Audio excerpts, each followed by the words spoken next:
Hey everyone, welcome back. Today we're diving headfirst into the world of AI and scholarly publishing, and let me tell you, things are about to get seriously interesting. Oh, I know, right? I've been hearing more and more about AI's impact on research lately, so I'm really curious to see what this deep dive digs up.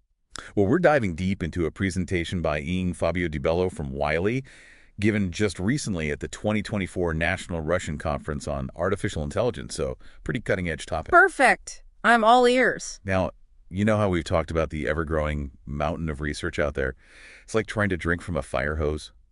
Yeah, it can be completely overwhelming keeping up, even in your own field. Exactly. Well, DeBelly dives right into that fire hose, Mm. showing us how AI is basically becoming this awesome research assistant, sifting through mountains of data in seconds.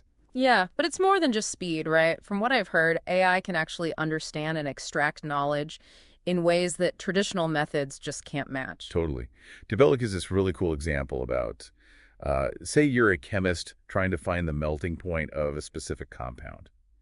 AI can scan tons of papers and pull out that exact data point for you. Oh, wow, that would save so much time and effort. Right. No more endless scrolling through papers and hoping for the best. Talk about a game changer. Yeah. And the Bello had a really powerful real-world example, too, about AI's role in COVID-19 treatment research. Oh, yeah. What was that about? hmm It rang a bell, but I can't quite recall the specifics. So apparently AI was a key player in uncovering a potential treatment in, get this, just 48 hours. You're kidding. Nope.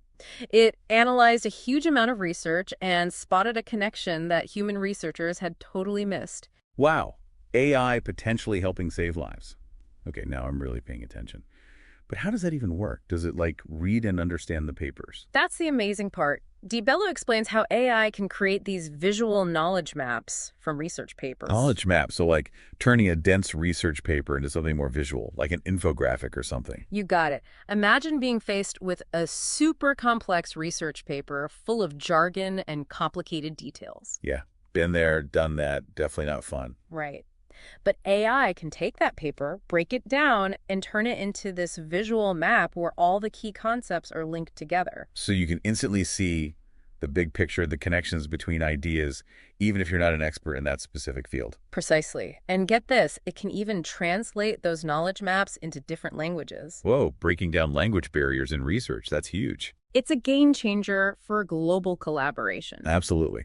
And speaking of breaking down barriers, I've got to ask about these video abstracts he talked about. Oh, yeah, the ones where he used AI to create a version of himself speaking fluent Russian. Exactly. How does that even work? Is it just, like, really advanced dubbing or something? It's way more than that. Basically, AI analyzes the paper's content, creates a script, and then uses text-to-speech with a cloned voice to make that video abstract in any language. So you're telling me AI could take one of my papers and make it sound like I'm fluent in, like, Japanese? Pretty much. It's like having your own personal translator for complex scientific information. That's mind-blowing. Talk about making research accessible to a global audience. Okay, so AI can help us understand those super complex research papers. But what about finding the right research in the first place? I don't know about you, but sometimes I get lost in that black hole of endless search results. Oh, tell me about it. It's like trying to find a needle in a haystack sometimes. Exactly. Luckily, DiBello had some insights on that too. It sounds like AI is completely changing the game when it comes to actually finding the research you need. It really is. Like, imagine searching for research on a topic, but instead of just using keywords, you can search based on actual concepts and ideas, even if they're buried deep within a paper. So it's like AI can understand what you're looking for even if you don't know the exact words to describe it? Exactly. DeBello explained how AI can analyze unstructured texts, like the full text of those research articles, not just the titles and abstracts. Which is what we usually have to rely on, and it doesn't always give you the full picture. Right. But AI can go deeper, pulling out key terms, concepts, even those specific data points you might be hunting for. That's amazing. It's like having a research assistant who can actually understand what you're looking for, not just match keywords. Absolutely. And it can save researchers so much time and effort in the long run. Now, he also touched on something that I found really interesting, the difference between using something like ChatGPT for research versus a tool specifically designed for academic work, like Wiley's Journal Finder. Ah, yes. I see where you're going with this. While ChatGPT can be helpful for getting a general overview of a topic or even brainstorming ideas, when it comes to serious academic research, it's not always the best tool for the job. Right, because it's not trained on the same kind of data as those specialized tools. Exactly. Tools like Wiley's Journal Finder are trained on massive data sets of academic literature. They understand the nuances of that academic language, the way different fields connect, and they can deliver much more reliable and precise search results. So it's kind of like you wouldn't use a butter knife to try and chop down a tree, right? You need the right tool for the job. Exactly. And when it comes to something as important as academic research, you want to use the most accurate and reliable tools available. Makes sense. Now, Di Bello didn't stop at just finding research. He went on to explore how AI might be shaking things up when it comes to authorship and peer review, and that's where things start to get really interesting, right? Oh, absolutely. We're talking about potential paradigm shifts in academia, stuff that could change how research is done for years to come. Shaking things up is an understatement. We're already seeing AI tools that can help with the writing process.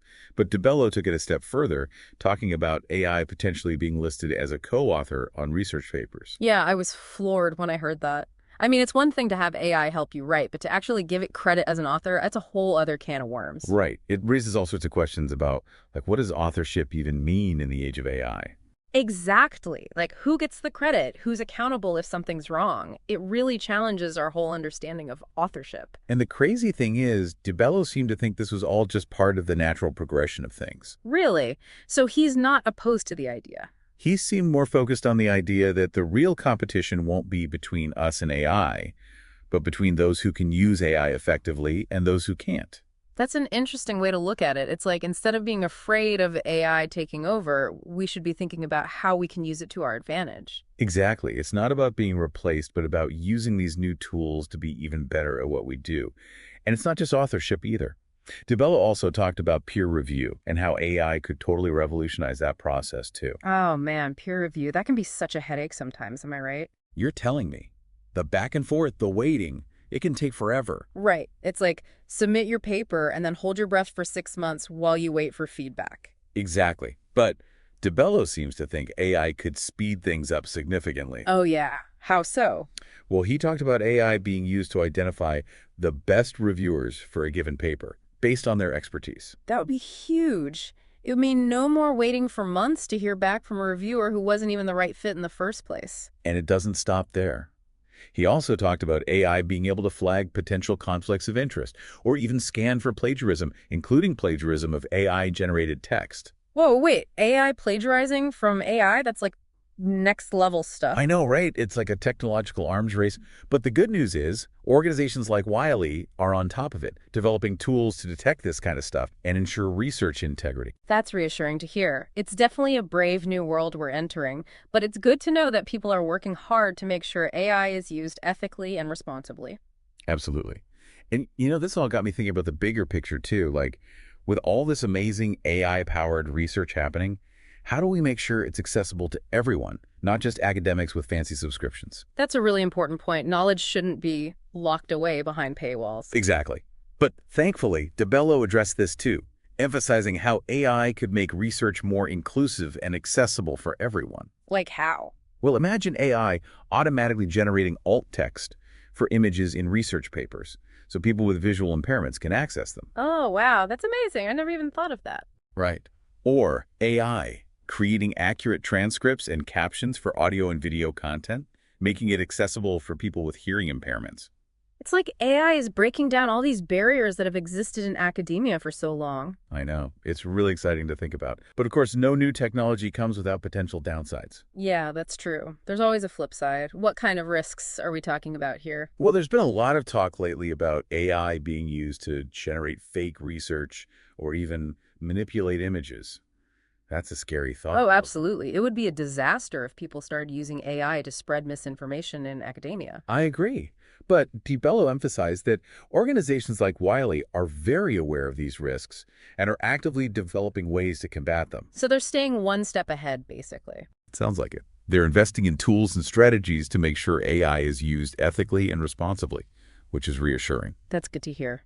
So all in all, it sounds like we're entering a really exciting time for research and publishing, even if there are some challenges along the way. It does, doesn't it? It feels like we're on the cusp of a whole new era of discovery and knowledge creation. It'll be interesting to see how it all unfolds. Absolutely. Yeah. Well, that wraps up our deep dive into the world of AI and scholarly publishing. A huge thanks to our listeners for joining us on this journey. Until next time, keep exploring, keep questioning, and most importantly, keep learning.